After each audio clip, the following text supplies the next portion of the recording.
alors que les anges vont signe depuis notre Jésus. Je ne sens jamais comme chez moi dans ce Seigneur. Seigneur, tu sais, n'a pas d'amis comme toi. Le ciel ne pas chez moi, alors que les anges vont signe depuis notre du ciel. Et je ne sens jamais comme chez moi dans ce monde. Dans les pays de gloire, nous vivons à jamais. Et tout côté saint, réveille-toi dans les champs qui montent depuis le ciel. Et la pluie douce et je ne sens jamais comme chez moi dans ce monde. Seigneur, tu sais, je peux dormir comme toi. Si le feu ne pas chez moi, alors que les anges vont signe depuis notre du ciel. Et je ne sens jamais comme chez moi dans ce monde. Seigneur, tu sais, je peux dormir comme toi. Si le feu ne peut pas chez moi, alors que les anges vont signe depuis le pôle du ciel. Et je ne sens jamais comme chez moi dans ce monde. Amour de Dieu, aussi merveilleux, l'amour de Dieu, aussi merveilleux, l'amour de Dieu, aussi merveilleux. Oh, quel chantons, oui, amour de Dieu, l'amour de Dieu, aussi merveilleux, l'amour de Dieu, aussi merveilleux, amour de Dieu, aussi merveilleux. Oh, quel dis-moi, oui, comment il est si haut, ton Père sur mon roi, Jésus, il est si bas, ton Père renversé, il est si large, ton Père contourné. Oh, quel dis-moi, oui, comment il est si haut, ton Père sur mon terre, il est si bas, ton Père renversé, il est si large, ton Père contourné. Oh, quel Église, oui, amour de Dieu, et si merveilleux, amour de Dieu, si merveilleux, oh oui, amour de Dieu, et si merveilleux. Oh, quel amour. Et de la Yesu mololo, Zambe apambola bino.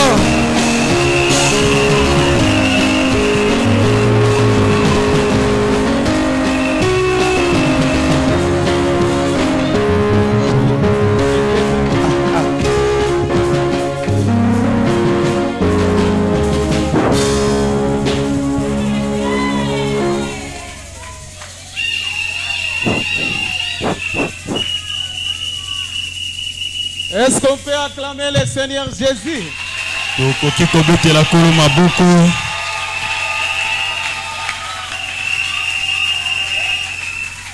Certainement, l'amour de Dieu est si merveilleux. Solo pensa bolingo na nzambe leki malamu mingi. Amen. Amen. C'est si merveilleux. C'est cet amour qui a permis qu'on soit ici ce soir. Est-ce que vous aimez le Seigneur Jésus? Alors acclamons encore une fois de plus. Tobetela ye maboko.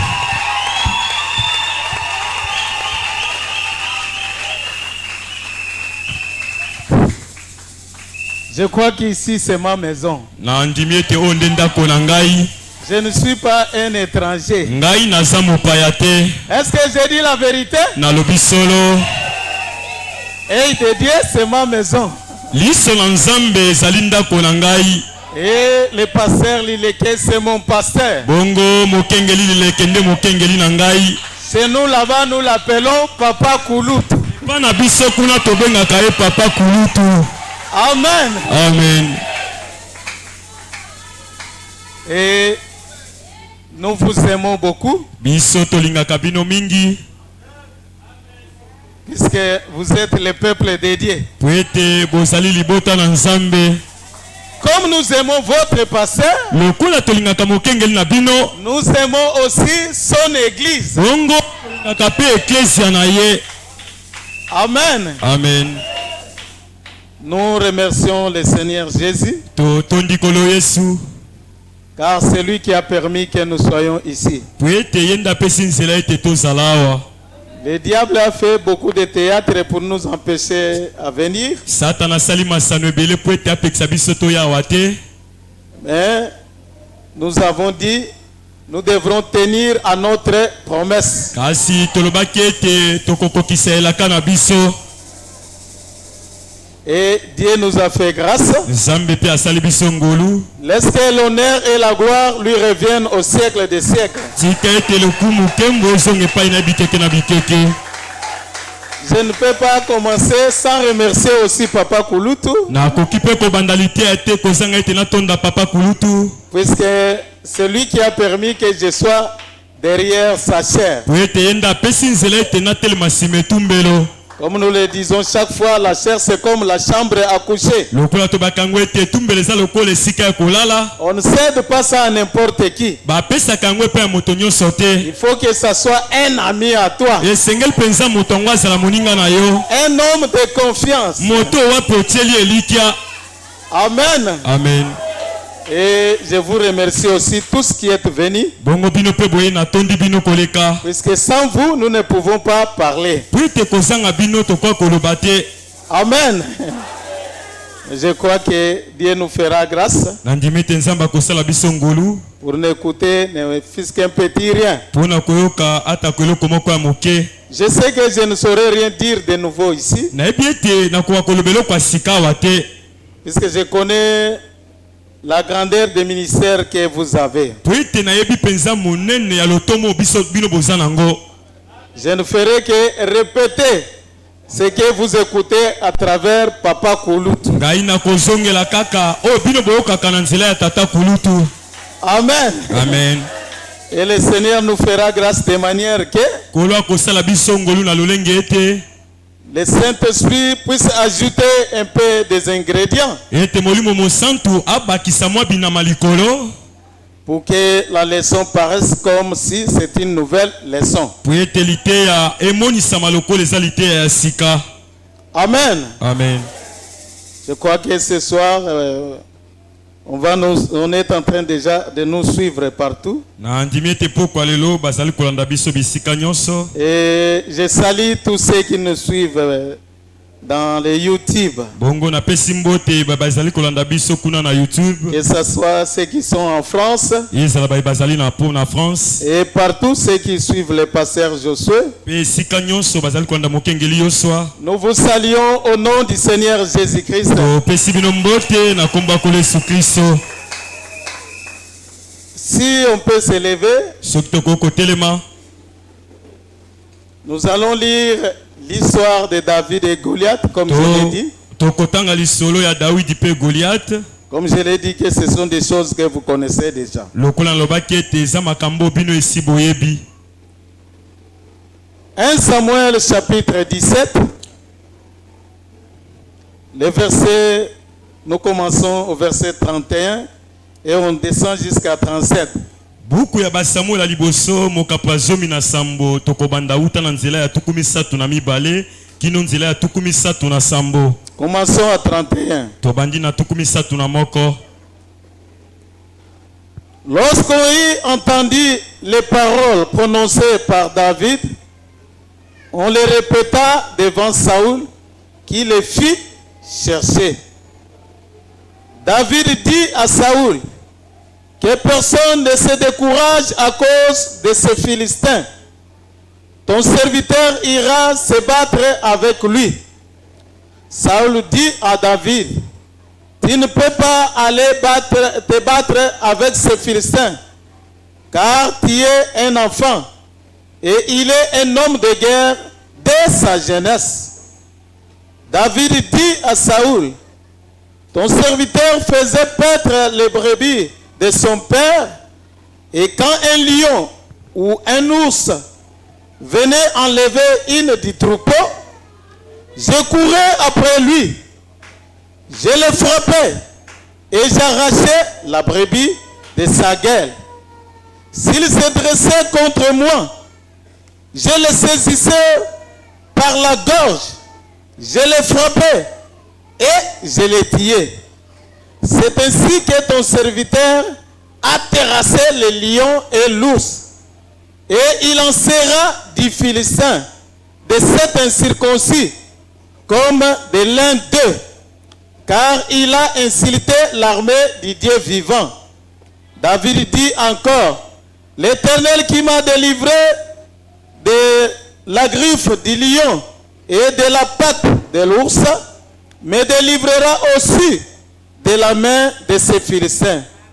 Et Saül dit à David, va, et que l'Éternel soit avec toi.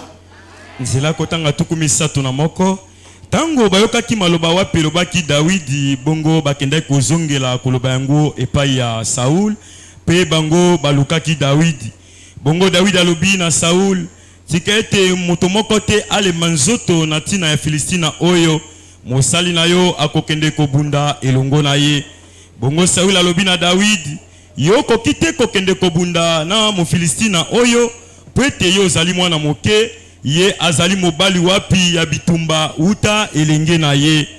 David alobi na Saul mosali na yo abandai kolesa bapati atata na ye petango kosi pengombolo bango bayaki pona kolongola moko kati na bapate ngai na potaki mbangu sima na bango na betaki bango pe na botolaki pate kati na monoko na ye pe tango soki amekaki ko telemela ngai na bandai kokanga ye na kingo kobeta ye pe koboma ye bongo nde mosali na yo ye akoisaki kosi pe ngombolo pe yango ekosalema kaka bongo mpona mofilistina oyo mpona moto oyo akatama ngenga te mpona moko na bango po ete ye asili kofinga nzambe ya mapinga na bomoi bongo nde elobaki Dawidi Yawe oyo akangolaki ngai na manzaka ya kosi pe oyo akangolaki ngai na makolo ya ngombolo ye akokangola ngai na maboko ya mofilistina oyo bongo Saul alobi na Dawidi kende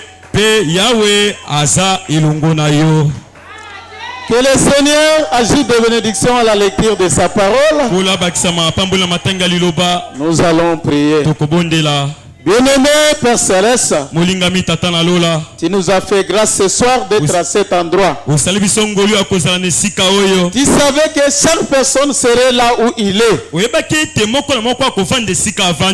le nombre dont nous sommes, il le connaissait bien avant la fondation du monde.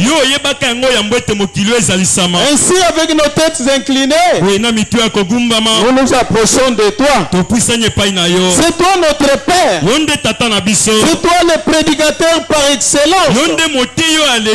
Mais comme tu as choisi de parler à l'homme à travers un autre homme,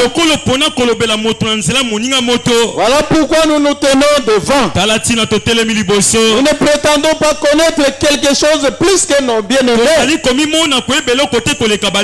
Mais nous avons reçu le ministère de répétition. Ainsi aide-nous Seigneur, afin que nous puissions répéter ce qui a été prononcé. par les prophètes de l'âge. Et c'est cela qui donnera la vie à ton peuple.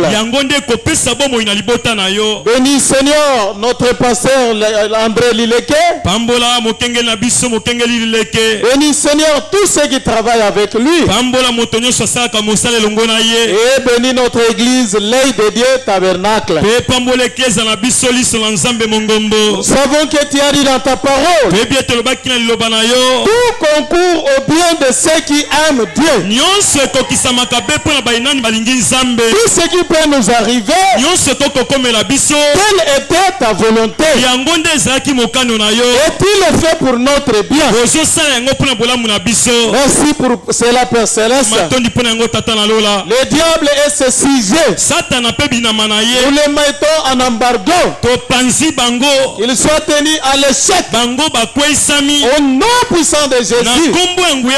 Par la parole que nous allons écouter, que les malades soient guéris, que les faibles soient fortifiés, que les questions aient des réponses, que les problèmes trouvent des solutions.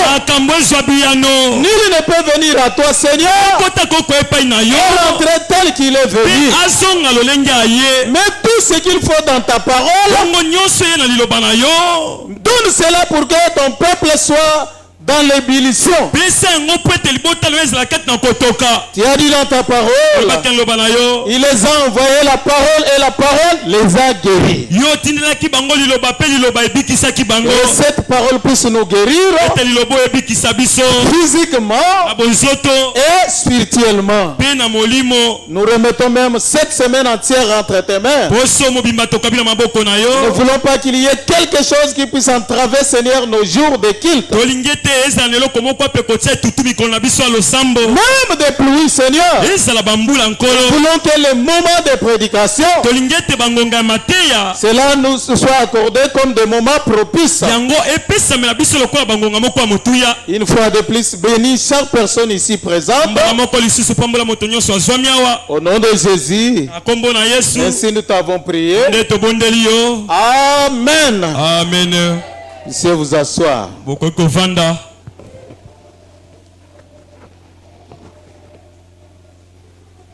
Je vous salue tous par le précieux nom de notre Seigneur Jésus.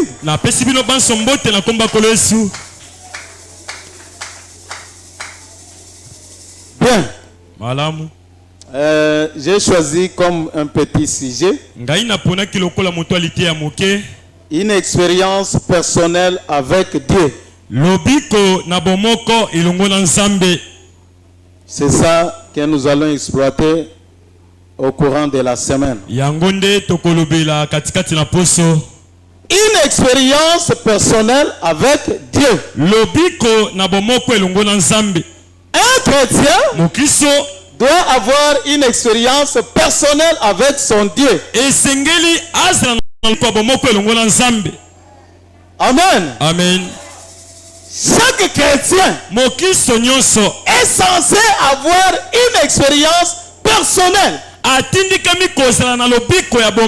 Si vous manquez l'expérience, vous pouvez être emporté par n'importe quoi. Vous pouvez être dupé. Cela veut dire quoi? Les dieux du pasteur Lileke doit être Dieu de chaque croyant de cette église. Est-ce que vous me suivez? Amen. C'est ça l'expérience personnelle. C'est bien que nous puissions dire comme nous le disons chaque fois. Ah, le Dieu de Lileke. C'est bien. Mais qu'en est-il de toi-même? Puisque le Dieu de Lileke doit être ton Dieu. L'expérience qu'a passé le pasteur Lileke, qui a fait qu'il ait cette relation avec son Dieu. Nous voulons que cette expérience soit aussi personnelle avec chacun de nous. Amen. Amen. Puisqu'il arrivera que les pasteurs peuvent voyager. Et koko mete mokengela sali mobembo. Ou bien il est parti prêcher à Agapao. To akei kotia na Agapao. Et un problème nous survient à la maison. Pe likambo moko ekomeli biso na ndako. Si nous avons l'expérience personnelle, Soki tozala lobiko ya bomoko. nous invoquerons les dieux de l'Ileke. Tokobelela nzambe ya lileke. Et il nous répondra. Pe nzambe wana akoyanola biso. Et quand notre pasteur viendra, Tango mokenge na biso akoya. nous viendrons lui relater un témoignage. Tokoya kobetela ye litatoli. Oh papa, Oh papa. quand tu étais parti à Agapao, Tango okendaki na Agapao. nous avons invoqué ton Dieu. Obelelaki nzambe na yo. Quand le diable est entré dans la maison, Tango satana akotaki na il ndako. a tenté de faire ceci. Amekaki kosala oyo. Mais après avoir invoqué ton Dieu, Nsima ya kobelela nzambe na yo. ton Dieu est devenu notre Dieu. Nzambe na yo akomaki nzambe na biso. Amen. Amen. Il faut une expérience personnelle. Esengeli lobiko na bomoko. Est-ce que j'ai dit la vérité? Na lobi solo. Un chrétien sans expérience Mokristo oyo azanga lobiko. ne peut pas avoir la vraie foi. Akoki kozala na kondima ya solo te. Voilà pourquoi Tala tina. nous parlons de l'expérience personnelle. Tozolobela lobiko na bomoko. Chacun de nous, Moko na moko na biso. frère comme sœur, Ndeko mwasi to mobali. chacun doit passer une expérience avec son Dieu. Moko na moko esengeli alekisa lobiko na nzambe. Voilà ce qui fera chanter chacun de nous. Tala oyo ekosala ete yembisa moko na moko na biso. Nzambe na lileke lelo akomi nzambe nanga sika na yembela ye sika na kumisa ye. Nzambe na lileke lelo akomi nzambe nanga sika na yembela ye Tika na kumisa ye. otoyeba. Amen. Amen. Oh, amen. Amen. Oyeba. Amen. Alléluia. Acclamons le Seigneur Jésus. Tobetela kolo maboko. Nous voulons l'expérience personnelle. Biso tolingi lobiko na bomoko. Un chrétien doit avoir une expérience personnelle avec son Dieu. Mokristo esengeli alekisa lobiko na bomoko na nzambe. Et frère Branham nous dit, Ndeko Branham alobi c'est l'expérience, ete lobiko c'est ça qui produit la foi. yango nde ekelaka kondima. Alléluia. Amen. L'expérience Lobiko produit la foi. yango ebotaka kondima. Celui qui a l'expérience, Moto aza na lobiko. quand un problème se présente, Tango likambo moko eye il n'a pas peur. akobanga te. La foi monte. Kondima ekomata. Et il va invoquer le Dieu de pasteur Lileke. Pe akobelela nzambe mokengeli lileke. Et en ce moment-là, Tango wana le témoignage ne sera pas seulement pour notre pasteur. matatole ekozala kaka mpo mokenge na biso te. Chacun de nous aura un témoignage. Moko na biso akozwa litatoli. Chacun de nous peut présenter Jésus partout où il sera. Moko na moko akoki kotalisa Yesu esika nyonso akozala. Amen. Amen. Lisons un peu les prophètes. Totanga moke mosakoli. Je lis la brochure La foi, Nazotanga litia oyo kondima. prêchée le 29 décembre 1957. Oui, le 29 décembre 1955. 57. Commençons au paragraphe 20. Tobanda nzela kotanga tukumi bale. Nous parlons de l'expérience. Tozolobela lobiko na bomoko. Frère Branham dit ceci. Ndeko Branham alobi boye.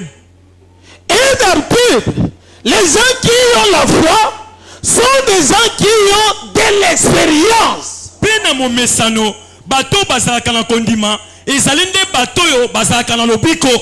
Est-ce que vous suivez? Amen. Ceux qui ont la foi véritable, Bayo baza na kondima ya solo. ce sont des personnes qui ont de l'expérience. Eza bato yo nde bazalaka na lobiko. L'expérience produit la foi. Lobiko ezali kokela kondima. Je pense que c'est la raison pour laquelle la Bible nous enseigne. Banzete ezali tina wapi Bible ezali kote ya biso. Point. Asisi maloba te. Jésus a dit Yesu alobaki dans Jean au chapitre 3, na Yohani mokapa misato. si un homme n'est né de nouveau, Soki moto moko abotami mbotama ya sika. s'il n'est pas né de nouveau, Soki abotami mbotama ya sika te. il ne peut pas comprendre le royaume de Dieu. Akoki te kososola bokonzi ya Nzambe.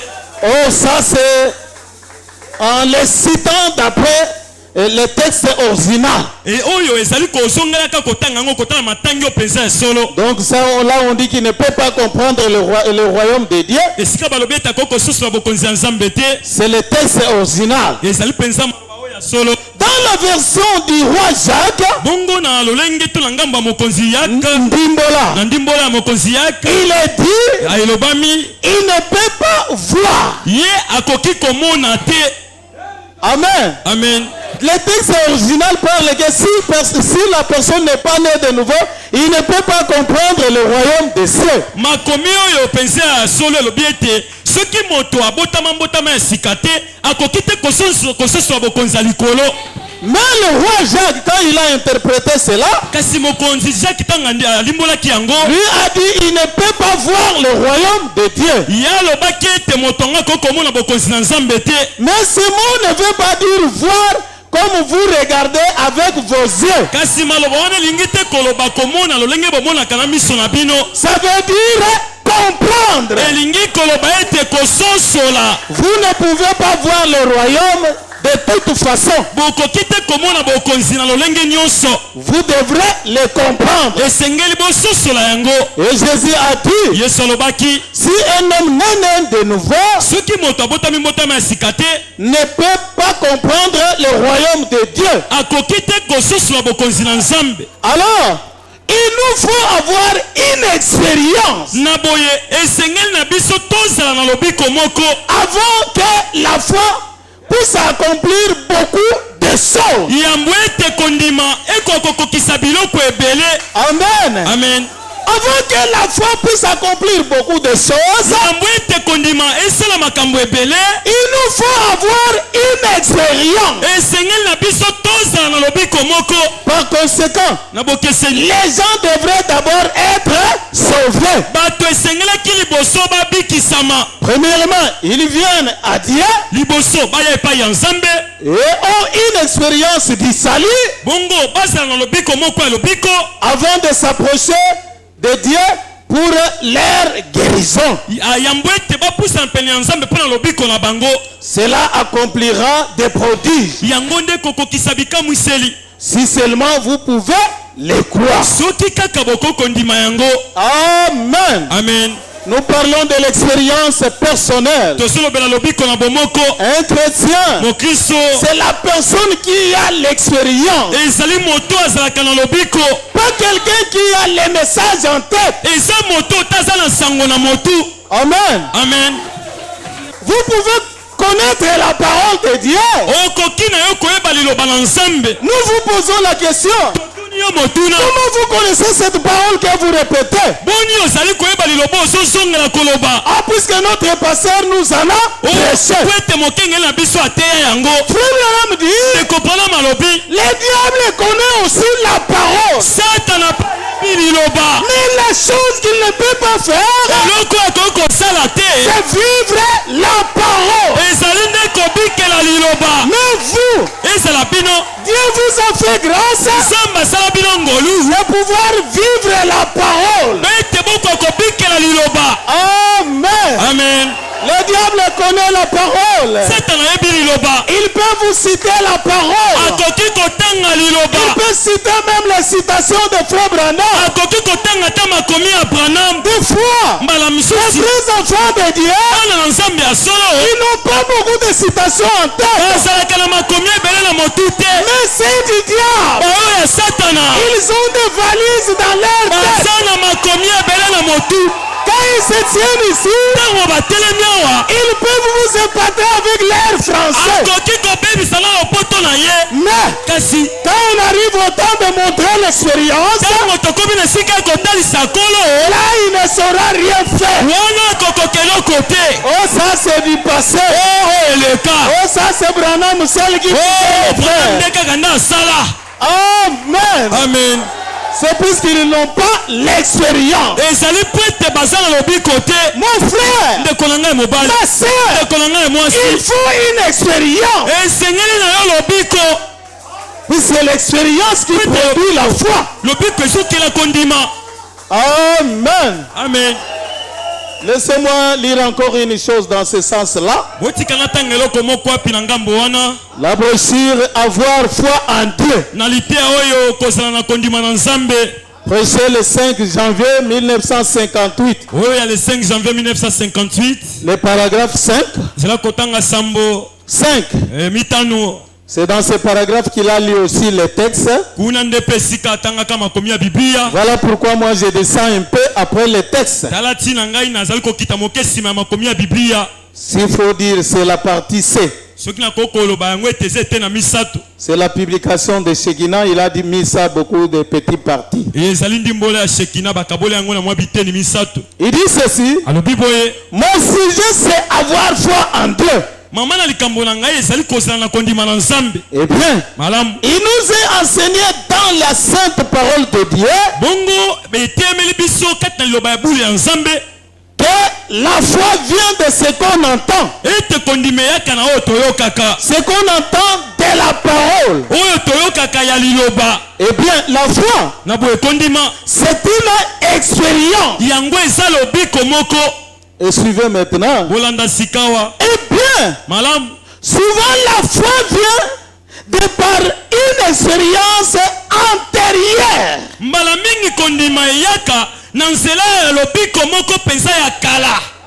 Cela la fait grandir. La foi, quand nous sommes butés devant un problème, cela vient par l'expérience antérieure.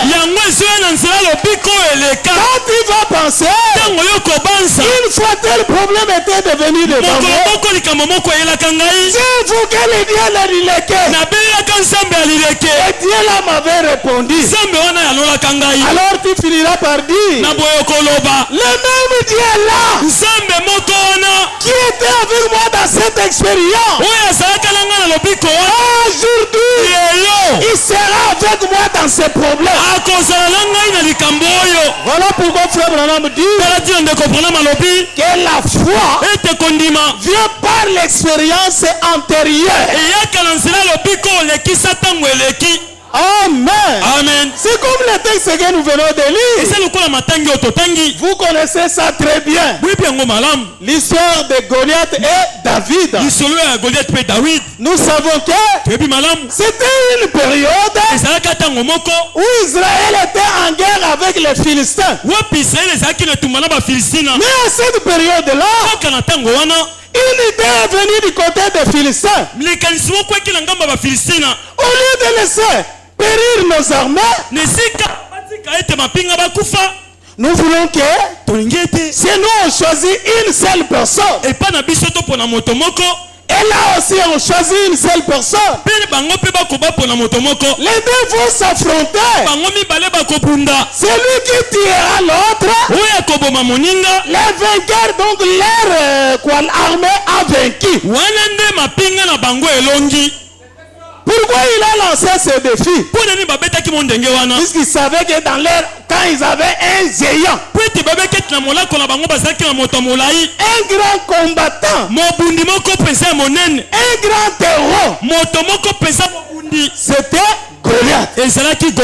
Et Goliath a dit, il n'y a pas un problème. Comme vous avez dit ainsi, dans notre cas, c'est moi qui sors. Alors vous là-bas, choisissez quelqu'un qui puisse sortir. Lui et moi, on va se bagarrer. Celui qui tuera l'autre, lui et son armée sont des vainqueurs. Amen. Amen. Et comme frère Branham l'illustre, c'était comme Israël était dans l'autre flanc de la montagne et les Philistins de l'autre flanc de la montagne. Et Goliath doit descendre là au milieu. Un grand géant qui fait peur. Le diable aussi est comme ça. Amen. Amen. Quand le diable sait qu'il a le dessus sur vous, il fait qu'un conflit là-bas. Il se voit un vainqueur. Amen. Amen. Et quand Israël a regardé ces géants, Tango Israël bamonaki moto molai wana. personne ne pouvait sortir Moto moko te kwa kobima pour l'affronter. po etabundisa ye. Amen. Amen. Disons que les premiers jours, Toloba ete mokolo liboso Goliath est sorti là-bas. Goliath abimi. J'attends quelqu'un de votre part. Nazozela moto na ngambo na bino. Envoyez-les-moi. Botindela ngai ye. On va se battre. Tokobunda. S'il me tuait, Soki abomi ngai. oh Israël, Oh Israël. là vous avez gagné. Wana bino bolongi. Mais si moi je les combattis, je les vainquais, Soki ngai nde nalongi ye. alors vous êtes foutus. Wana bino bokweyisami. Il a attendu Azelaki jusqu'au soir. kino na pokwa. Il est rentré. Azongaki. Demain on va revenir encore. Lobi pe tokosonga lisusu. Le second jour, Mokolo ya mibale. ils ont à partir de 9h. Toloba na ngonga libwa. Ils étaient là. Bazalaki wana. L'armée philistine sur les flancs des montagnes. Mapinga bafilistina na ngambo ya ngomba. Ils sonnaient des trompettes. Bazobeta kelelo. Et de l'autre côté aussi, Na ngambo wana pe mosusu. Israël est descendu. Israël ape bakitaki. On cherchait dans les groupes. Bazoluka kati na etonga. Personne. Moto te. Même dans l'armée, ezala kati na bampinga. personne ne peut sortir. Moto te kwa kobima. Quand on propose à tel colonel, Tango balobi na colonel Kingandi. il dit oh, non. Alobi o te. Pas celui-là. Ah wana te. Je le connais. Nayebi ye. Une fois on était dans les champs de Mbala bataille. moko tozalaka na elanga na Je etumba. sais comment il a massacré les gens. Nayebi bonya bomaka bato. Tête à tête, non. Ah Pas lui. ngai na ye mbuzu na mbuzu te. Hey, Israël! Oh Israël. Vous vous inventez que vous avez un Dieu. Bino bolobaka ete bozalaka na nzambe. Où est votre Dieu? Wapi nzambe na bino. Vous vous dites que c'est l'armée du Dieu vivant. Bolobaka ete boza mapinga ya nzambe na bomo. Où est le Dieu vivant? Wapi nzambe na bomoi. Et il a commencé à dire même des paroles inutiles. Akomi koloba na maloba moko ezanga ntina. Du matin au soir, Wuta tongo kino na pokwa. dans le camp Na d'Israël, ngambo ya Israël. personne n'est personne. Moto azalaki te. On dit demain, Balobi lobi. quand nous viendrons, Tango tokoya. si personne ne sortait, Soki moto abimi te. donc nous sommes des vainqueurs. Likoba ete biso toza balongi. Nous allons nous autoproclamer vainqueurs. Tokomisakola balongi. Et nous allons entrer dans votre pays Pe là-bas. tokokota na mboka na bino kuna. Et vous possédez. Pe kokonza bino. Amen. Amen. Dieu sait faire des choses. Nzambe ayebi kosala makambo. Dieu ne manque jamais de témoins. Nzambe asangaka batatoli te. Alléluia. Amen. Même si tous les serviteurs ezala basali nyonso sont rétrogradés, bango bazongi nsima. Dieu aura quelqu'un Nzambe na moto moko qui peut relever les défis. oyo akoki kobeta mo ndenge. Alors ce même jour-là, Na boye mokolo wana le papa de David, papa ya Dawidi il va dire que voilà, il y a quelques jours tes frères sont à la guerre. alobi ete mikolo eleki ete bandeko na oyo bakenda elute etumba. Assurément, ils n'ont pas la nourriture. Solo penza baza lisusu na bilei te. Aujourd'hui, tu ne vas pas paître les troupeaux. Lelo yo kolesa bapate te. Tu dois aller là-bas Esengeli okende kuna pour leur donner la nourriture. mpona kokende kopesa bango bilei. Il disait ça à qui? Abandaki koloba yango na nani? Au petit David. Epai ya mwana moke Dawidi. David, un garçon inutile, mobali moko azanga ntina.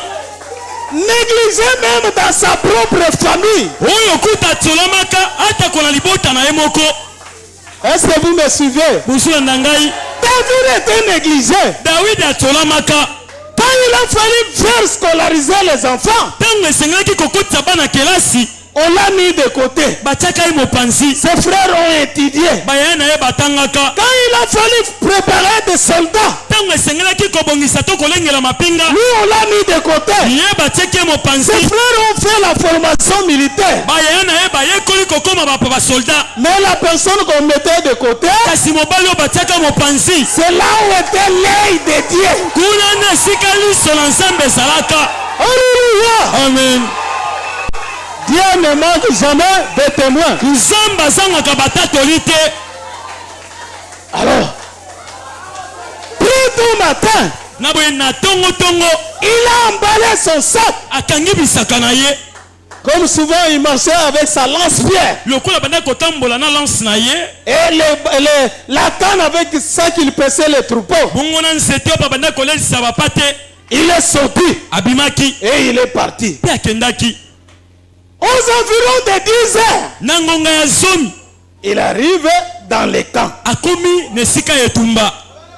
Quand il est arrivé, il entend quelqu'un en train de crier. Je m'imagine qu'on lui a donné un mégaphone pour que tout Israël puisse écouter. Oh Israël! Oh Israël! Vous vous appelez l'armée de l'Éternel. Moi je vous injure. Si vous avez un Dieu vivant, choisissez quelqu'un. Envoyez-le moi. Comme ça on va se mesurer. Si vous ne le faites pas, aux environs de 13 heures, vous tournerez signal et on vous attaque. David est arrivé. Il dit, qu'est-ce qui se passe? Qu'est-ce qui se passe? Son frère a dit, toi, tu es venu donner la nourriture, bien tu veux connaître ce qui se passe. Tais-toi. Dépose la nourriture et retourne. Il leur laisse la nourriture et part se renseigner ailleurs. Mes frères israélites, qu'est-ce qui se passe? Dis, oh, toi tu ne sais rien. Cet homme-là, Goliath, c'est un Philistin. Et la décision était prise que les deux armées on ne doit pas s'affronter. Il faut seulement 2 personnes. 2 commandos. Chez eux ils en ont déjà. Mais c'est nous ici. Il a dit, même les rois. Oh, parlez lentement. Même le roi a la tête sous les pattes. Oh, frère me dit, en Israël, s'il y a quelqu'un qui dépassait tout le monde en taille, c'était Saoul. C'est lui aussi qui les entraînait dans la bataille. Puisque lui connaissait déjà. Mais lui qui entraînait les autres, ces jours-là, il avait peur de Goliath. C'est comme ça que plusieurs ont peur du diable. Des fois le diable nous défie. Et toute l'église on doit croiser les bras. On lui amener à l'hôpital. On aller voir telle personne. C'est lui qui traite les mbassu. Non. Nous on a un Dieu vivant. David a dit, bon, j'ai compris. Mais dites-moi un peu, qu'est-ce qu'on fera à l'homme qui va tuer cet incirconcis? Quelle récompense on doit réserver? On lui a dit que Saoul a dit, c'est lui qui va terrasser cet homme-là. Sans dot, sans payer la dot, et il lui donne sa fille. Et il devient le gendre du roi. David a dit, bon, parce que moi je me marie déjà. Amen. Amen. Il a dit, amenez-moi devant le roi. Amen. Amen. Excusez-moi, je ne sais pas si c'était le général ou le colonel, l'a pris par la main.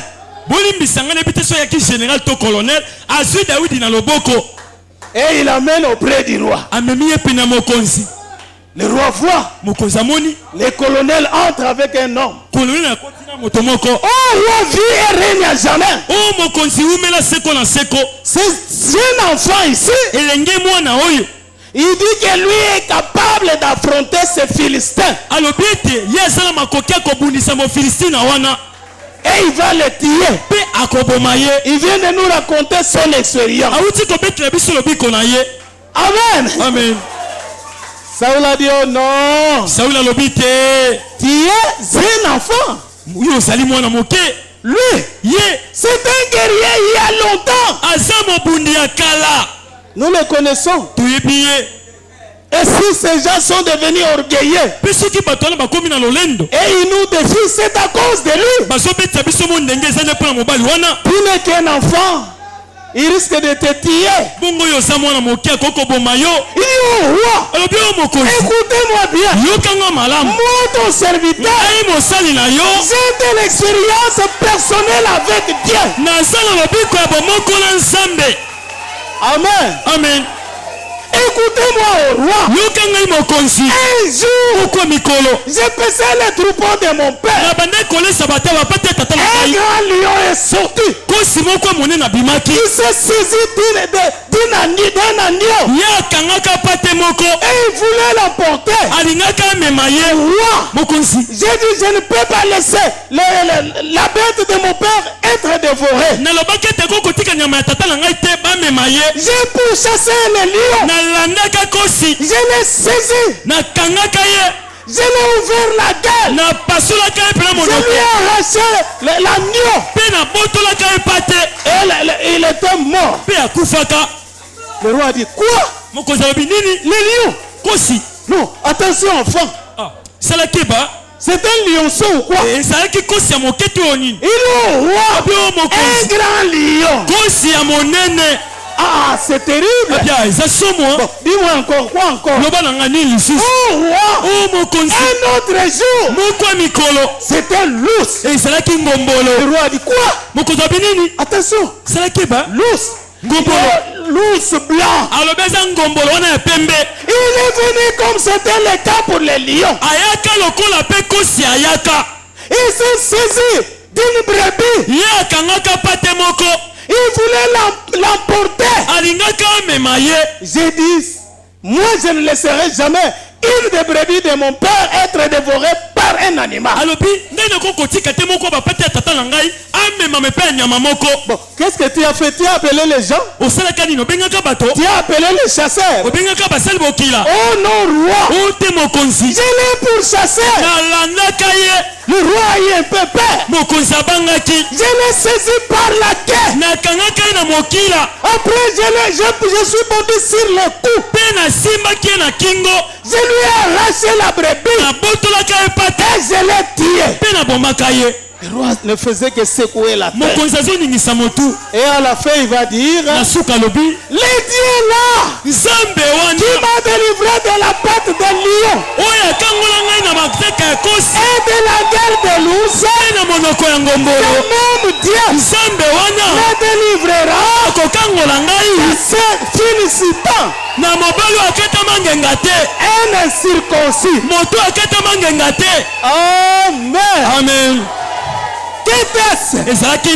Une expérience antérieure. Ce qu'il a vécu là a produit la foi. Le Dieu là qui m'a donné la force pour tuer les lions et l'ours,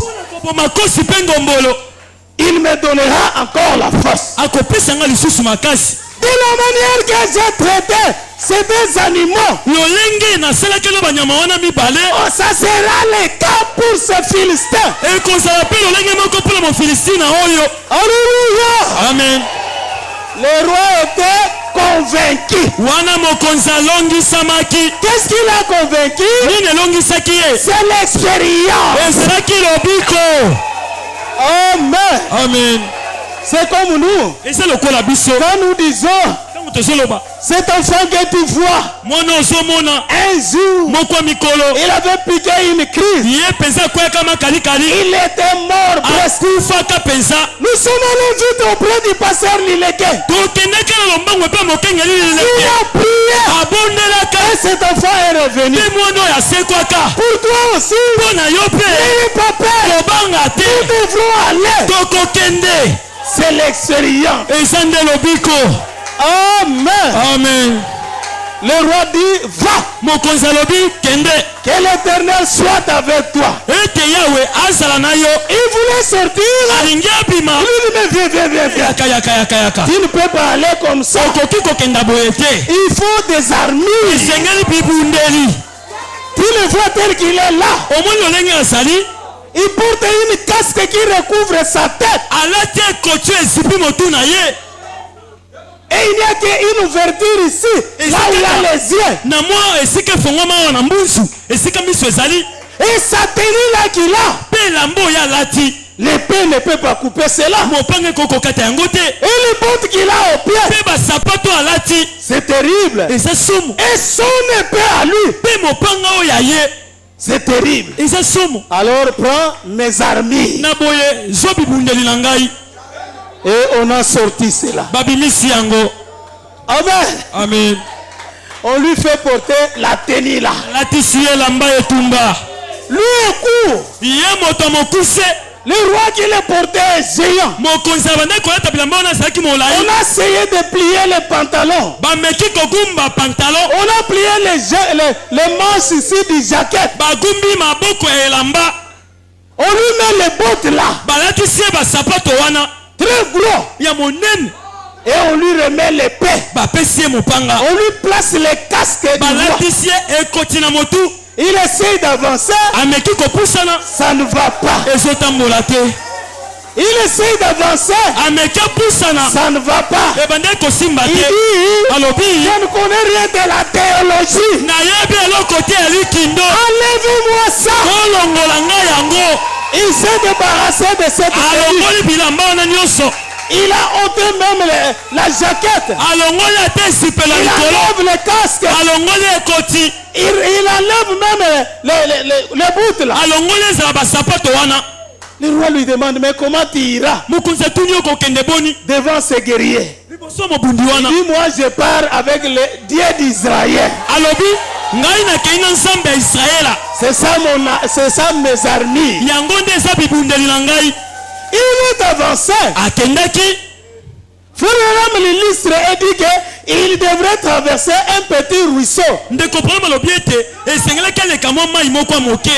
il a ramassé 5 cailloux. Alléluia. Amen. Le chiffre 5, c'est la grâce. Il a ramassé les 5 pierres qui composent le nom de Jésus. J-E-S-U-S. Il a ramassé Jésus. Il commence à avancer. Quand on est de la vie, il s'est exclamé. Il dit au peuple d'Israël, suis-je un chien pour m'envoyer un petit enfant avec une canne à la main? Aujourd'hui, je vais le mettre sur les pointes de mon épée. Et je lui donnerai aux oiseaux de proie. Le petit David s'est arrêté. Il dit, homme incirconcis, toi tu viens devant moi avec les boucliers, avec des lances, avec des épées. Mais moi, je viens devant toi au nom de l'Éternel. Je viens devant toi au nom de Jésus-Christ. Aujourd'hui, ta tête tombera. Amen. Amen. Amen. Amen. L'expérience, lobiko c'est ce qu'il nous faut. yango esengeli mpo na biso. L'expérience. Lobiko Si David est arrivé à ce point-là, soki David akomaki na eteni wana c'est puisqu'il avait l'expérience. eza mpo ete azalaki na lobiko. Vous connaissez l'histoire. boyebi lisolo Goliath était fâché. Goliath asili kaka Il a pris sa lance. azwi lance na ye Il dit, alobi dans moins de 5 minutes, je vais te soulever comme ça. na mwa minuta mitano na kotombola yo boye. Lui ne savait pas ye ayebaka te qu'il n'avait pas affaire à David. ezalaki kutu te likambo ya David, Mais c'est l'affaire de Dieu vivant. ezalaka likambo ya nzambe ye moko. Le Dieu de David, nzambe ya Dawidi c'est le Dieu de l'Ileke. ye nde nzambe ya lileke, C'est le Dieu que nous invoquons. ye nde nzambe oyo tobelelaka. Peu importe le problème, atako likambo nini il est capable aza na makoki de donner solution. ya kopesa eyano. Alors que Goliath venait avec la colère, na ntango Goliath azoya na kanda il ne pouvait même pas soulever le bouclier. akoka kotombola ta nguba te Puisqu'il voyait un petit enfant. mpo ete azomona mwana moke. Alors David Dawidi a pris une pierre azwi libanga moko et l'a placée sur la fronte. atie yango na lansi na ye. Là, on ne tirait pas ça comme ça. kuna babanda kobenda boye te, On tournait ça comme ça. babanda kobalola. Alléluia. Amen. Il a commencé à tourner. abandi Il a kobalola, commencé à tourner. abandi kobalola. Et il a poussé un grand cri. akangaki kokanga moko ya Au monene nom de Jésus. akombola Yesu. Quand la pierre est sortie, moto akwei Dieu a pris la pierre. nzambe azwi libanga Il a dirigé cela. akambaki yango Au lieu que cela touche les casques, esika ebeta na ekoti ça vient sur le vide qui était ici. eye esika lidusu ezalaki Bah! mbala moko. Les gens n'ont pas compris. bato basusulaki te, Ils ont vu cet enfant faire ça, bamoni mwana moke asali boye, mais ils n'ont pas vu la pierre se déplacer. bamoni te libanga ndenge ebimi, Oh, on voit ce grand gaillard bamoni moyengambe commencer à rentrer derrière comme ça. akomi kozonga nsima, Boum, par terre. mbala moko akwei. Même l'homme qui portait ses armes ezala moto abande komemela ye minduki a eu peur. abangaki, Il a reculé un peu. azongi moke. Et David est avancé. Dawidi apusanaki, Il prend sa propre épée. azwi mopanga ya Goliath. L'épée de Goliath mopanga oyo ya Goliath pesait tellement ezalaki kilo, qu'il a soulevé ça avec ses deux mains. atongoli yango na maboko mibale. Et là, il était comme ça. ye azalaki boye, Le sang giglait sur le front. makila ezobima na mbuzi. Et il a soulevé. Bah! atomboli yango abeti mbala moko, Il lui a coupé la tête. akataki ye motu, Il prend la tête azwi motu et il monte sur la poitrine du grand gaillard. amati na tolo ya moto engambe, Et il soulève la tête. atomboli motu wana. Les Philistins ont pris fuite. bafilistine bakini, Et Israël est entré en israele ye crise. na esengo. Alléluia. Amen. L'expérience, lobiko c'est ce qu'il nous faut. yango ebongi mpo na biso. L'expérience, lobiko c'est ça qui donne la victoire. yango ezopesa elonga. L'expérience, lobiko c'est ça qui remonte la foi. yango ezomatisa kondima. Quand vous pensez à ce que Dieu a déjà fait. ntango yo bansi na oyo nzambe asala. Amen. Amen. Moi, j'ai souvent un chant que je chante. ngai mbala mingi nayembaka nzembo moko Ce que Dieu a fait pour moi, oyo je nzambe asala mpo ne na peux ngai. pas tout raconter. okobeta yango Ce nyonso que Dieu te, a fait pour moi, oyo nzambe asala mpo je na ne ngai. peux pas tout nakoki raconter. kobeta yango nyonso Ce que te, Dieu a fait pour moi, oyo nzambe asala mpo na je ne ngai. peux pas tout nakoki raconter. kobeta yango Il nyonso m'a te, sauvé, il m'a lavé abikisanga, dans son asokola sang. nga na makila na ye. Pour lui, je chante Alléluia. mpo na ye nazoyemba Pour lui, aleluya, je chante. mpo na ye nazoyemba. Je chante gloire à Dieu. Kembo na nzambe. Amen. Amen. L'expérience. lobiko Frère Branham dit, ndikopona malobi David David ne connaissait rien de la guerre. ayebaka kutu makambo etumba te. Est-ce que vous me suivez? bosolanda ngai Il n'a jamais tenu les boucliers. atikelaka kosimba ta nguba te, Il n'a jamais tenu l'épée. atikelaka kosimba mopanga te, Il n'a jamais tenu une arme. atikelaka kosimba ta monduki te. Mais kasi il connaissait une chose. ayebaka eloko moko, Il connaissait son Dieu. ayebaka nzambe na ye, Il était sûr de son Dieu. azalaka na sikisiki na nzambe na ye. Pourquoi? Il avait une expérience personnelle avec son Dieu. Ma sœur, cela est très capital. Si tu as l'expérience, tu ne peux pas être emporté par des mouvements. Les gens se soulèvent. Ils commencent peut-être à parler en mal du pasteur. Ceux qui n'ont pas d'expérience s'en vont facilement. Mais ceux qui connaissent leur Dieu, ils disent tais-toi. Ne vous jouez pas de l'homme de Dieu. Amen. Amen. C'est l'importance de l'expérience. Ça vous fait ranger du côté de Jésus. L'expérience. Nous avons besoin de cela. Nous ne voulons pas des gens qui nous récitent les citations de Frère Branham. Je ne suis pas contre les citations de Frère Branham. Mais ce que nous voulons, au-dessus de cela, c'est ce qu'est l'expérience. Est-ce que vous êtes d'accord avec moi? C'est vrai d'avoir la connaissance. Frère Branham a dit. Frère Branham a dit. C'est bien. Mais Frère Branham aussi a fait. Est-ce que j'ai dit la vérité? Si Frère Branham a dit à la fin, il a fait. Alors nous aussi, nous devrons avoir une expéririence. On ne doit pas parler. Et à la fin, il n'y a rien. Quelle sorte de Dieu que nous adorons? Ça, ce n'est pas le Dieu de l'Iléké. Le Dieu de l'Iléké, après la prédication, nous entrons dans les laboratoires. Nous voulons voir preuve par neuf. Ce qu'on a appris dans la théorie, maintenant mettons ça en pratique. Est-ce que vous êtes d'accord avec moi?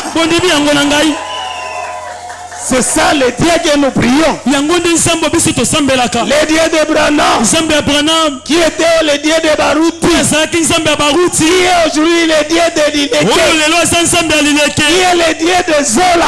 C'est un Dieu vivant, un Dieu qui agit, un Dieu qui répond, un Dieu qui guérit. Est-ce que vous êtes d'accord avec moi? David ne connaissait rien de la guerre, mais il connaissait bien son Dieu. Laissez-moi ne pas connaître beaucoup de citations, mais que je puisse connaître Jésus, l'auteur de la parole. Amen. Amen. Même si je n'ai pas beaucoup de citations, mais je sais appeler Jésus sur la scène. C'est ça le pasteur Liléké. C'est ça qu'il nous montre. C'est ce que nous suivons tous. C'est ce qui était le Dieu de Branham. Amen. Amen. Est-ce que vous croyez à ce que je dis? Nous parlons de l'expérience personnelle. Dieu est un Dieu réel, un Dieu vivant. Et il veut que nous, ses fils et filles, nous ne puissions pas parler seulement d'un Dieu qu'on nous enseigne, mais nous devrons le vivre. Nous devrons l'avoir avec nous. Nous devrons passer une expérience avec lui. Ça, c'est plus meilleur. Amen. Amen. Si tu as l'expérience, même si tu n'as pas l'argent pour manger, tu peux être sûr aussi de manger. Est-ce que je dis la vérité? Amen. Je n'ai rien. Mais moi je suis fille des rois de rois. Le Seigneur fera tout que je puisse manger. Où est la nourriture? Il n'y en a pas. Mais il y en a quelque part. Mon enfant soit tranquille. Et on est calme. Dieu va toucher quelqu'un. Et vous verrez, il entre avec la nourriture. Oh, maman, tu le savais? Je ne savais rien. Je ne savais que le Dieu là qui nourrit les oiseaux du ciel, il ne peut pas me laisser dormir affamé. Et ce Dieu là, c'est le Seigneur Jésus-Christ. Est-ce qu'on peut acclamer le Seigneur?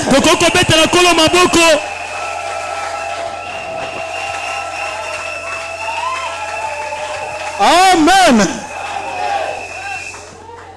Moi souvent, je surveille l'heure quand je prêche. C'est ma manière. Je respecte souvent l'heure. Je crois que pour ce soir, je m'arrête là. Que le Seigneur vous bénisse.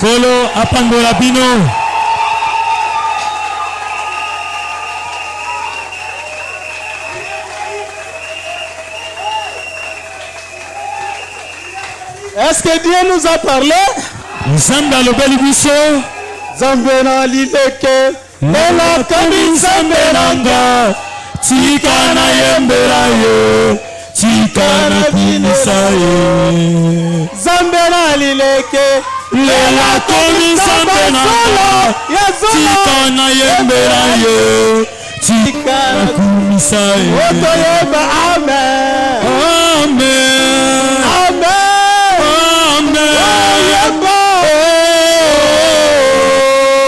Amen. Alléluia. Nous laissons la chair à l'ancien.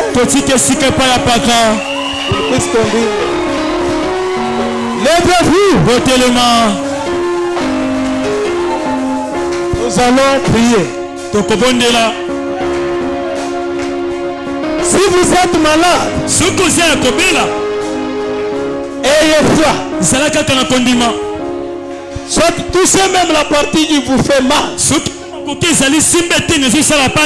Aujourd'hui, nous allons expérimenter les dieux de l'Ileke. Zula lui a beaucoup inventé. Nous voulons aussi qu'il passe en action. Si vous avez un autre problème, lève seulement la main. Moi je vais prier. Et tu verras sur scène le Dieu de l'Ileke. C'est lui le Dieu de Baruti. C'est lui le Dieu de Branham. C'est lui le Dieu de Zola.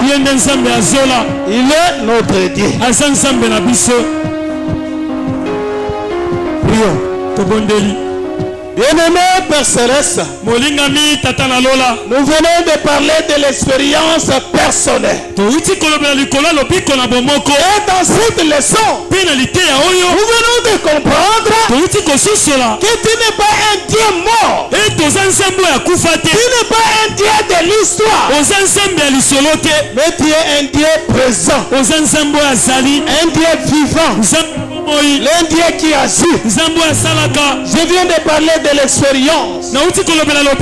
Oh Seigneur, maintenant, entre sur scène. Regarde toutes les mains levées. Ce n'est pas nécessaire que moi je sache ce qu'ils ont comme problème. Car ce n'est pas moi qui réponds. Mais c'est toi le Seigneur Jésus-Christ. C'est toi le Dieu d'André Nileke. C'est toi le Dieu de l'œil de Dieu. C'est toi qui es le Dieu d'Agapao. Seigneur, descends. Saisis chaque problème. Saisis chaque problème. Au nom de Jésus. Yesu. Une solution. Pesa yano. Au nom de Jésus. Kombo na Yesu. Que les malades soient guéris. Que babeli babika. Au nom de Jésus. Kombo na Yesu. Que les chômeurs aient des emplois. Ete basali misala bazwa misala. Au nom de Jésus. Kombo na Yesu. Ceux qui attendaient des promesses. Bayo badoko se bilaka. On les appelle. Babenga bango. Au nom de Jésus. Na kombo na Yesu. Cette maladie. Bokono nyonso. Peu importe le nom de cette maladie. Ezala kombo bokono yango. Ce jour-là à la croix. Bokono wana si. Qui a vaincu cette maladie? Yo longa. Toi, démon de maladie. Yo wani mwabe bokono. Qui a longtemps dérangé le Fils de Dieu? Oyo azotungisa bana nzambe. Toi, démon. Yo mani Qui a mwabe. dérangé la fille de Dieu? Oyo azotungisa mwana mwasi na nzambe. Maintenant, Sikawa. en tant que serviteur de Dieu, Kosaka mosala na nzambe. je te donne ordre Pesi yo bituna pe malako. Prie de Dakar. Kanga bisaka. Au nom de Na Jésus, kombo na Yesu. sors de leur corps Mala nzoto na ye. et fais entendre les Ekende affaires. bisika bikauki. Comme si c'était un cas opératoire. Ezala ezalaki likambo ya lipaso. Seigneur, Kolo. il faut des opérations sans cicatrice. osalaka mapasio ezanga nzoloko. Nous ne saurons pas citer ce que tu as fait.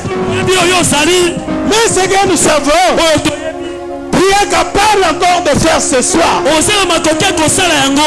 Opère ceux qui ont besoin de l'opération. sala lipaso baye baza na mposa lipaso. Enlève cette maladie. longola bokono nyonso. Au nom de Jésus. kombo na Yesu. Au nom de Jésus. kombo na Yesu. Au nom de Jésus. kombo na Yesu. Satan sort de ce peuple. satana bima na libota oyo. Satan dans de les arrive. na bisika bikauki. Peu importe le problème. ezala likambo nini. Seigneur, kolo. tu sondes les reins et le cœur. opimaka mikongo mpe mitema. Prends chaque problème. zwa likambo nyonso. Et donne-en solution. pese yano. Même si on prie pour quelqu'un qui n'est pas ici. ezala babondeli mpona moto azali awa te. Oh Seigneur, onkolo. nous remettons ces cas-là entre tes mains. okabi mpe likambo yango na maboko na yo. Réponds Seigneur. yano na kolo. Quand mon bien-aimé va rentrer à la maison, ntango molingami akozonga na ndako. et qu'il trouvera qu'il y a la solution, ete akomona ete yano ezwami. il saura que akoyeba le ete Dieu de l'Ilégué est toujours vivant. nzambe alileka aza na bomoi.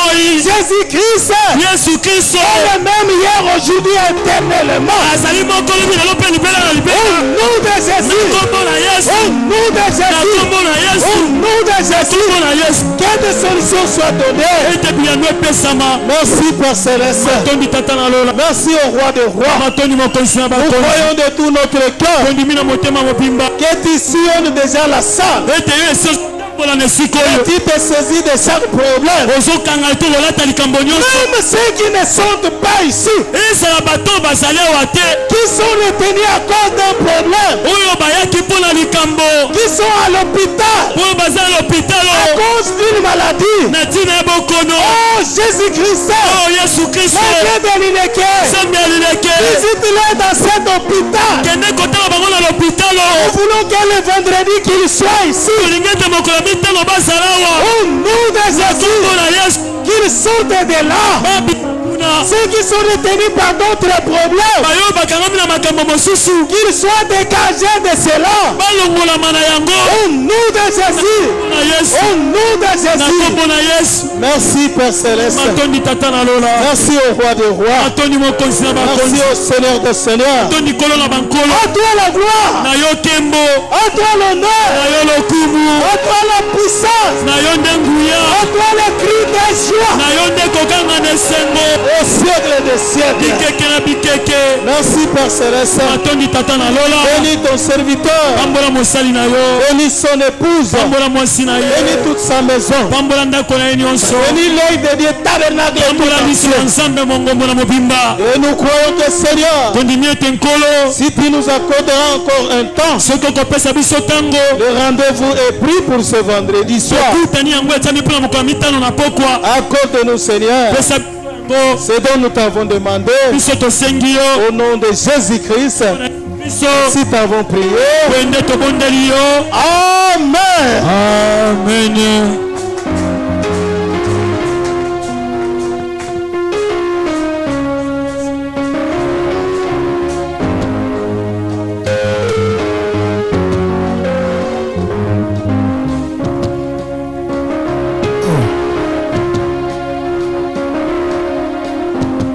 Tia Ekolo.